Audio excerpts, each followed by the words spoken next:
Gandhian ideology is a collective of ideas that focus upon universal upliftment and harmony.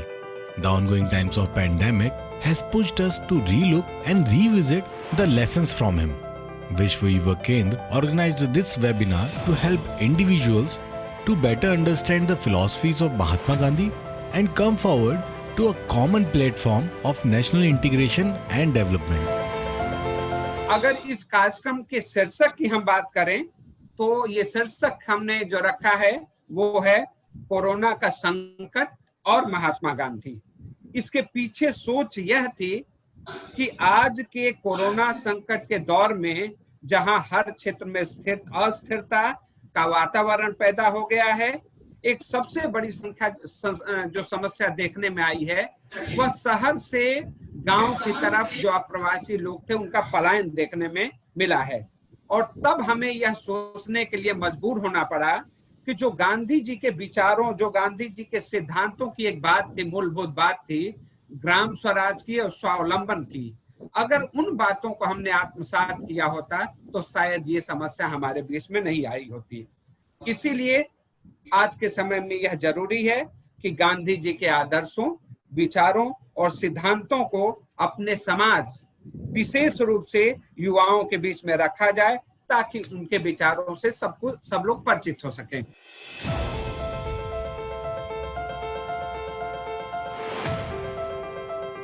जब गांधी जी की बात आती है तो हम लोग कई बार एक अलग ढंग, बहुत से लोग एक जैसे महापुरुष मान लेते हैं और मानो कि कोई एक ऐसे चीजें कहे हैं जो कि संभव नहीं है। मेरा ये मानना है कि गांधी जी का जो जीवन दर्शन रहा है और आर्थिक जो विचार रहे, भारत के शाश्वत मूल्यों से उसका ही प्रशोधन था जो उन्होंने अपने जीवन में देखा था और जो प्रयोग कर रहे थे, जो भारत की मूलभूत बातें थी, वो उनके जीवन में जो आम आदमी को अपील करती थी, इसलिए उनकी बात आम आदमी की बात बनी गई और उसी हिसाब से उन्होंने अनेक पहलुओं को छुआ, संपूर्ण मानव के बारे में विचार किया। अगर हम आज शिक्षा आदि के अलग से बात करते हैं तो ठीक है, लेकिन आर्थिक चिंतन जो उनका था, स्वावलंबन, स्वाभिमान, सुधर्म, गांव स्वराज्य यानी सत्ता का विकेंद्रीकरण हो, गांव अपने संसाधन स्वयं जुटाएं, उनका अपना कोष हो, उसकी व्यवस्था करें। ये बात उन्होंने कही और इसमें हर आदमी को काम मिल जाए। क्या नौकरी नौकरी नौकरी, ये बात भूल गए लोग कि उत्तम खेती मध्यम मान निश्चित चाकरी भी किसान। खेती को उत्तम कार्य मानना, गांव के रहने लायक बनना, गांव की पारंपरिक व्यवस्था चलना, परस्पर सहयोग की बात चलना, एक दूसरे को हेल्प करने की आवश्यकता होना, जो बातें आज लोग कर रहे हैं कोरोना में, बड़े बड़े वैज्ञानिक लोग, वो सारी बातें गांधी जी की थी। गांधी जी कहा करते थे, हमारी दादी और माताओं ने तुलसी का काढ़ा पिला पिला के सारे बुखारों को ठीक किया था, सब जानते थे। अचानक से हम वो मार्केट से लेने लगे, व्यापार होने लगा। कई चीजों का व्यापार जोड़ेंगे आप केवल, तो उसकी कीमत आप नहीं आंक पाएंगे। अब एक डॉक्टर के पास जाके जो हजारों रुपया खर्च करते हैं, अगर वो तुलसी का काढ़ा पी करके, नमक डाल करके या और जड़ी बूटियों को उपयोग करके पैसा बचा सकते हैं तो आर्थिक सशक्तिकरण होता है। ये गांव की आस्था, इसलिए गांधी जी ने बार बार इस आस्था पर बल दिया आर्थिक, कि अपने खेत खलिहान, मिट्टी पानी से ही, वनों से ही हम आत्मनिर्भर हो सकते हैं। लेकिन इस पर पता नहीं क्यों विश्वास लोगों को नहीं हुआ, और नहीं विश्वास होने के कारण से सब विखंडित हो गई। हालांकि बहुत लेट से लोगों ने मानना शुरू किया, गांव की सहायता होनी चाहिए, गांव में गांव लगाना चाहिए। गांव अब तो गांव के आर्थिक कोष खत्म हो चुके हैं। अब गांव में जो आर्थिक कोष जमा होते थे, रहते थे, वो पुनः कैसे खड़े हो, बार बार ये बात की गई। कोई भी दिल्ली से बैठी हुई सरकार, राज्य से बैठी हुई सरकार गांव को पैसा दे के मजबूत नहीं कर सकती। जब तक गांव के अपने रिसोर्सेज से खड़ा होकर के हम अपना गांव का कोष नहीं बनाते। दुर्भाग्यपूर्ण परिस्थिति ये बनी कि हमारे गांव वाला भी सीधे सरकार की ओर देखता है हर बात के लिए, तो वो सामर्थ्य कर सकता है जिस पर गांधी जी श्रम के महत्ता को इन्होंने बल दिया था। इन्होंने स्कूलों में आर्थिक विकास के में था कि विद्यालयों में तकलीफ काटे जाए, सूत काटे जाए, श्रम कार्य हो, कुटीर उद्योग की ट्रेनिंग हो, उस सारी चीजों को बदल डाला गया। अब ये सोच फिर से पुनर्जीवित हुई है। और देखिए, इम्यून पावर जिसकी बात करते हैं बार बार लोग, आज भी मैं दावे के साथ कहता हूँ ये सारी बीमारियों का प्रकोप सुपरफिशियल लेवल पर काफी है।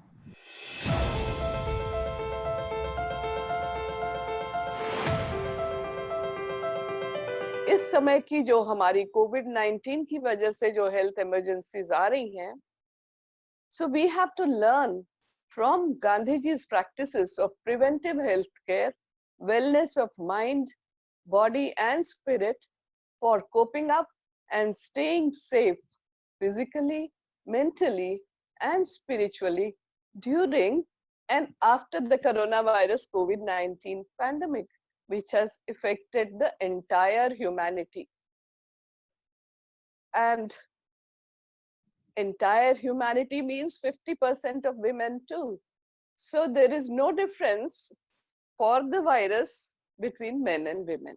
Even now and after the pandemic, we need to invest heavily in Gandhiji's lifestyle, which is a life of simplicity, voluntary self-control or sanyam, reduction of wants, and taking preventive measures for self-care and nurture the not so sick. The first, even during the pandemic, now we are finding three types of difficulties. The first is the pandemic of coronavirus COVID-19, which is causing immense physical and mental stress. The second problem which everybody is facing is the financial crisis. They could be of any stature, but everybody is facing the financial crisis, fear of death, which is causing physical and mental anguish. And the third anxiety is, which is the third thing is anxiety and stress and panic that is causing all this stress and all the negative thoughts that we keep getting, and we try inventing new methods of escaping through that. There is no escape. We are not going to be returning to the same lifestyle. Mahatma Gandhi's message to the world on the vital question of health and well-being is very important. To him, the study of the question was part of service to God and his creation, which was his mission. Knowing to care summed up his life according to Mahadev Desaiji.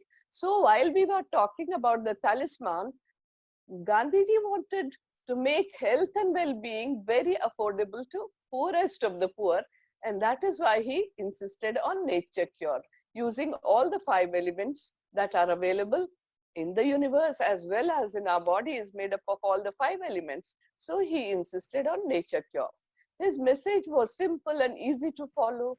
It encouraged every Indian to respect simplicity, Sanyam, Swabalamban, Sarvodaya, and Swachhata, of course, Gram Swaraj, and reduction of wants.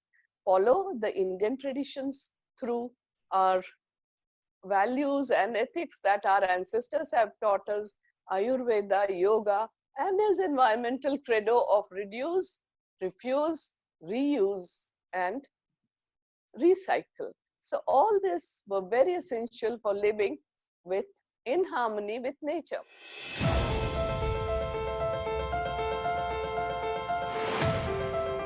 Gandhi said, quote, evolution of democracy is not possible if we are not prepared to hear the other side. We shut the doors of reason when we refuse to listen to our opponents, or having listened, make fun of them. If intolerance becomes the habit, we run the risk of missing the truth. Gandhi, Khan Abdul Ghaffar Khan, Maulana Abul Kalam Azad, and many leaders of that time showed convincingly to the world that being religious does not mean being communal. The majoritarian logic is based on the premise that the majority religious community can commit any act of mass violence, but that will not be termed as anti-national. Quote, I question whether any system of religion can absolutely hold him. His views are too closely allied to Christianity to be entirely Hindu, and too deeply saturated with Hinduism to be called Christian. While his sympathies are so wide and Catholic that one would imagine he has reached a point, Gandhi has reached a point where the formulae of sects are meaningless for him. Gandhi himself explained it many times. How can I convince people by mere words if the 60 years of my public life have failed to demonstrate that by trying to befriend the Muslims, I have only proved myself a true Hindu and have rightly served the Hindus and Hinduism. The essence of true religious teaching is that one should serve and befriend all.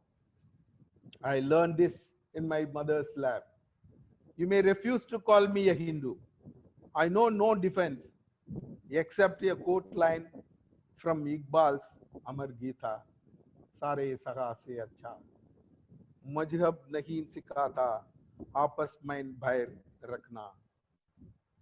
Gandhi insisted that if minority in India, minority on the score of its religious professions, is made to feel small on this account, Gandhi said, I can only say that this India is not the India of my dreams. In the India for whose fashioning I have worked all my life, every man enjoys equality of status, whatever his religion is. The state is bound to be wholly secular. I do not believe in state religion, even though the whole community has one religion. The state interference will probably always be unwelcome. Religion is purely personal matter.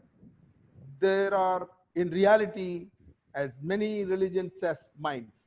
Each mind has a different conception of God from that of the other. It is the responsibility of each one of us to work towards realizing Gandhi's ideal of communal harmony, for which he sacrificed his life.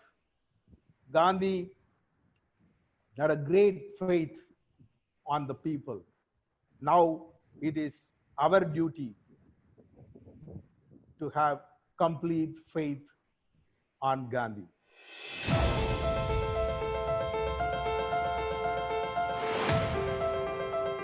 बुनियादी शिक्षा की बात गांधी जी करते थे। Basic education, उस शिक्षा के बारे में आज़ादी के बाद थोड़ी चर्चा हुई बेसिक एजुकेशन की, और हम लोग जो आज़ादी के बाद जो पैदा हुए लोग हैं, उसका असर था उस समय तक कि बुनियादी शिक्षा सरकार के द्वारा भी चलाई जाती थी। पहले जो हमारी शिक्षा थी वो समाज के द्वारा चलाई जाती थी।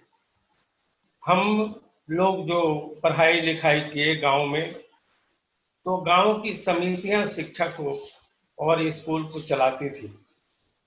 और उस स्कूल में, हालांकि सरकारी स्कूल नहीं था, सरकारी जो बुनियादी विद्यालय बनाया गया था हमारे गांव से काफी दूर था, लेकिन फिर भी जो गांव की समिति जो स्कूल चला रहा था, उसमें भी बहुत सारे गांधी के दर्शन समाहित थे।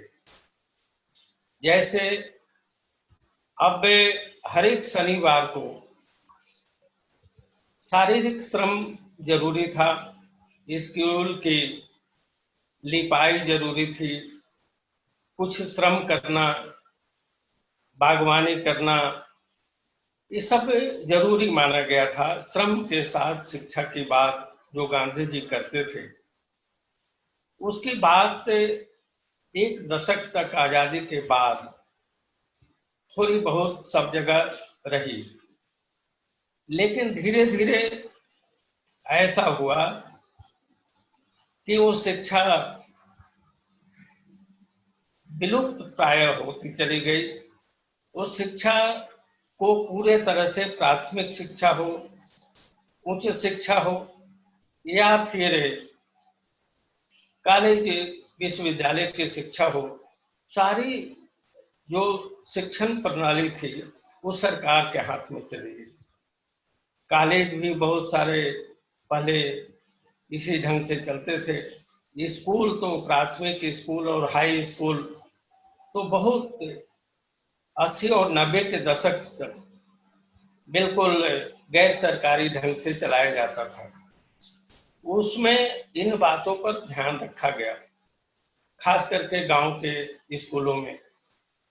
लेकिन साथ साथ आजादी के बाद जो गांधी जी का जो सपना था, उससे जब हम दूर होते चले गए, उसी तरह से हमारी शिक्षा व्यवस्था भी बनती गई। ऐसा माना गया है कि हर एक राज्य और समाज अपने अनुकूल शिक्षा की व्यवस्था करता है। अब अंग्रेज हमारे यहाँ आए, शासन करने के लिए आए, उनको बहुत सारी चीजें जरूरत थी, बहुत सारे नौकर चाहिए थे, कुछ शासक के प्रवृत्ति के लोग चाहिए थे, शासक के उनके अंग्रेजी में जानने वाले लोग चाहिए थे। उसके अनुसार मैकेले ने शिक्षा की व्यवस्था की और उस शिक्षा व्यवस्था को हमारे यहाँ लागू किया। गांधी जो समाज को जिस ढंग से देख रहे थे, उस ढंग से मतलब कि शिक्षा व्यवस्था को भी चाह रहे थे। और उनमें जो सादगी है, गांधी का जो पूरा विचार है, वो 4 स्तंभों पर खरा नजर आता है। एक तो सादगी, फिर समता, और फिर स्वतंत्रता और सत्याग्रह। तो ऐसी चीजें जो गांधी चाह रहे थे कि हम अपना जो भारत बनाएंगे, उसमें हमको ऐसे लोग चाहिए, और ऐसा नागरिक बनाने के लिए जो स्वावलंबी हो, तो स्वावलंबी शिक्षा भी चाह रहे थे। और स्वावलंबी शिक्षा का मतलब चाह रहे थे कि श्रम आधारित शिक्षा हो। श्रम का वो बिल्कुल चाह रहे थे कि उनका मूल्य लोग समझें, शारीरिक श्रम से दूर नहीं हो, और फिर उसी के अनुसार हमारी शिक्षा व्यवस्था हो।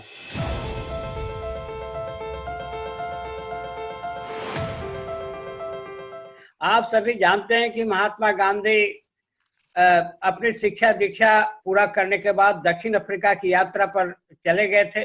दक्षिण अफ्रीका में जाकर के वहां उन्होंने जो परिस्थिति देखी, जो रंग भेद की नीति अपनाई जा रही थी, उससे उनको बहुत क्षोभ हुआ, दुख हुआ, और उन्होंने ये तय किया कि हमको इस अन्याय का प्रतिरोध करना है। इसके लिए उनको कई बार अपमानित होना पड़ा। दक्षिण अफ्रीका से जब गांधी जी वापस भारत आते हैं 1915 में, तो उनके राजनीतिक गुरु गोपाल कृष्ण गोखले ने उनको सलाह दिया कि तुम हिंदुस्तान को घूम करके देखो और चुपचाप अभी कोई वक्तव्य और किसी तरह की बातचीत मत करो और हिंदुस्तान को समझने की कोशिश करो। तदनुसार महात्मा गांधी 1 साल तक हिंदुस्तान के विभिन्न कोनों में घूमते रहे और हिंदुस्तान की स्थिति, हिंदुस्तान के लोगों को समझने का प्रयास किया। उसके बाद वो सार्वजनिक जीवन में आए। सार्वजनिक जीवन में आने की बात आप सभी जानते हैं कि उन्होंने हमारी आजादी के आंदोलन का रहनुमाई किया। गांधी जी के मन में यह बात भी चल रही थी कि हम आजादी तो प्राप्त कर लेंगे, लेकिन आजादी के बाद हम किस तरह के समाज की रचना करेंगे, किस तरह का हिंदुस्तान होगा। उसमें उन्होंने जो सिद्धांत अपने मन में प्रतिपादित किया, जो सोचा, जो चिंतन किया, उसके आधार पर उन्होंने सर्वोदय के सिद्धांत का अनुसरण किया। सर्वोदय का शाब्दिक अर्थ अगर आप लेंगे तो वेलफेयर टू ऑल, सबों का जो हित जिसमें है उसको सर्वोदय कहते हैं। वे मानते थे कि सर्वोदय ही एक मार्ग है जिसके द्वारा भारत की पुनर्रचना की जा सकती है, रिकंस्ट्रक्शन किया जा सकता है भारतीय समाज का। इसके लिए उन्होंने जो रचनात्मक कार्य का, जिसकी चर्चा हम लोगों ने पिछले दिन के सत्र में किया था, रचनात्मक कार्य भी समाज की रचना का जो कार्य है वह बिल्कुल सर्वोदय के रास्ते की ओर ले जाता है। और महात्मा गांधी का जो मौलिक विचार था उसी को, सर्वोदय को उन्होंने धरती पर उतारने की कोशिश की। लेकिन सर्वोदय का ध्यान जो वेलफेयर टू द ऑल है, यह कहने में जितना सरल है उसका कार्यान्वयन उतना ही कठिन है। विश्व केंद्र के टीम की तरफ से और सभी जो सुधी यहाँ ज्ञानी जन आए अपने वक्तव्य दिए, उन सभी के तरफ से एक दूसरे के लिए ये पंक्तियां समर्पित है। पंक्तियां कुछ इस प्रकार है जो बापू के चरणों में समर्पित है। रामधारी से दिनकर जी का ज्वलंत पंक्ति रहा है, वो मैं समर्पित करते हुए अपने आप को गौरवान्वित महसूस कर रहा हूँ। और इसी के साथ हम विदाई भी लेंगे। उनका पंक्ति इस तरह से है, बापू तुमने होम कर दिया, बापू तुमने होम कर दिया, जिसके निमित्त अपने को अर्पित सारी भक्ति हमारी उस पवित्र सपने को। बापू तुमने होम कर दिया, जिसके निमित्त अपने को अर्पित सारी भक्ति हमारी उस पवित्र सपने को। क्षमा शांति निर्भीक प्रेम को सत्सह प्यार हमारा, क्षमा शांति निर्भीक प्रेम को सत्सह प्यार हमारा। उगा गए तुम बीज, सींचने का अधिकार हमारा। क्षमा शांति निर्भीक प्रेम को सत्सह प्यार हमारा। उगा गए तुम बीज, सींचने का अधिकार हमारा। निखिल विश्व के शांति यज्ञ में निर्भय हम ही लगेंगे। आज पूरा विश्व आक्रांत है, उस पर एक सटीक पंक्ति बैठती है, निखिल विश्व के शांति यज्ञ में निर्भय हम ही लगेंगे। आएगा आकाश हाथ में, सारी रात जगेंगे और फतह करेंगे। बहुत बहुत धन्यवाद, बहुत बहुत आभार। जय हिंद, जय Bharat. Thanks for watching. For more updates, please subscribe to our official YouTube channel and follow us here.